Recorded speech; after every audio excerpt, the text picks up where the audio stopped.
Bonjour, nous allons résumer ensemble le Tanya d'aujourd'hui. Donc nous sommes le 18 Menachem Av, 5780.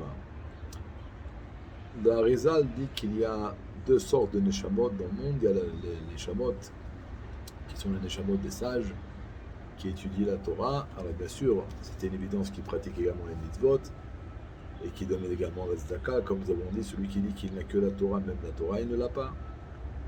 Et il y a ceux qui pratiquent les mitzvot et qui donnent la tzedaka. C'est une évidence qu'eux également fixent des temps d'études pour l'étude de la Torah. Le point est, quelle est la chose essentielle qu'ils font.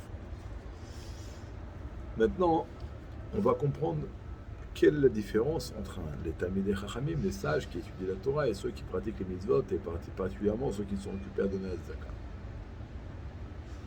Lorsque on étudie la Torah, nous faisons descendre une lumière de Dieu. Mais jusqu'à où? Alors, pour rappeler que la Gemara, c'est la dimension de la réflexion, de la compréhension. C'est lié au niveau de Bina, qui est lié au monde de Bria. La Mishnah, qui est la Ra, donc on va dire Kacher ou Pasoul, ça veut dire Kacher, c'est Chesed, c'est la bonté, Pasoul, c'est Gvura, c'est la rigueur. Ça, c'est le monde des sentiments, c'est le monde de Yetzira. Cela veut dire qu'en étudiant la Torah, on fait effectivement descendre une lumière dans le monde, mais jusqu'au monde de Bria ou jusqu'au monde de Yetzira. Si on veut faire descendre la lumière de Dieu dans le monde de l'action, il faut donner la tzedaka.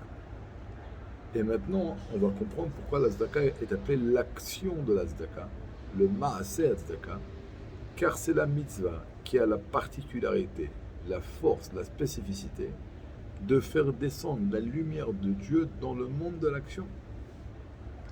Et c'est pour ça que ceux qui donnent la tzedaka sont appelés les supporters de la Torah. Alors au sens simple, c'est tout simplement ils supportent ceux qui étudient la Torah, ils supportent les yeshivot, etc. Mais là c'est plus profond le Morakendi. C'est les supporters de la Torah, car la Torah ne fait descendre la lumière de Dieu que dans le monde de Bria ou de Yetzira. Pour aider la Torah, qui viachol, entre parenthèses, à faire descendre cette lumière jusqu'au monde de l'action, c'est par la tzedaka. Et maintenant, on va comprendre pourquoi le Zohar dit qui fait un nom à Hachem, c'est ceux qui donnent la tzedaka. Parce que le nom de Dieu est composé de 4 lettres.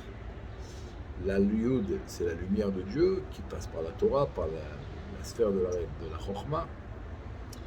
En étudiant la Gemara, nous faisons descendre donc la lumière de Dieu dans le monde de Bria. Donc là, on a Yud et le E.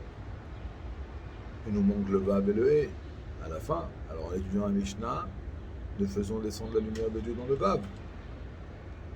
Et après, en donnant la tzedaka, on fait descendre la lumière de Dieu dans le dernier E, dans le monde matériel.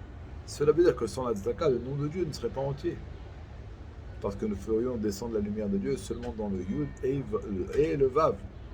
Et donc, en donnant la tzedaka, on écrit Kivyachol. On fait que la lumière de Dieu va descendre jusqu'au monde de l'action. Et là, on a le nom dans sa plénitude, Yud-Ke Vav-Ke. Et de là, l'importance, bien sûr, d'étudier la Torah et de donner la tzedaka pour faire descendre Dieu dans tous les mondes jusqu'au monde de l'action. Bezrat Hashem, nous continuerons demain.